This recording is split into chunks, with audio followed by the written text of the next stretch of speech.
So, how often should you clean your carpet and why? Did you know out of the thousands of carpets that I've cleaned, not too many people realise their carpet's a really efficient air filter? But it is. Hi, my name's Jamie from A-Team Carpet Cleaning in Newcastle and Lake Macquarie. Your carpet's actually designed to trap dust and allergens and hide it away in the pile of your carpet so that you don't breathe them in as much. It serves a really important purpose, but like any filter, it needs to be cleaned to do its job efficiently. So apart from the obvious spills and stains that happen as a part of your daily life, this is the number one reason to regularly clean your carpet. So how often should you clean your carpet?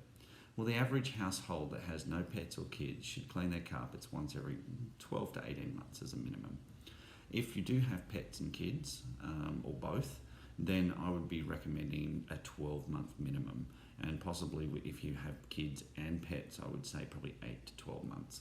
Now, the reason for this is because all the skin cells, the allergens, the dust, the dirt that come off animals and kids sometimes, it gets into the carpet, and a vacuum just can't get it out, especially if you have a normal suction vacuum. So there you have it. That's how often you should have your carpet cleaned, and that's why you should have your carpet cleaned. So if we can help you out with that, please give us a call, A-Team Carpet Cleaning, and we'd love to help you out. Thanks. Cheers.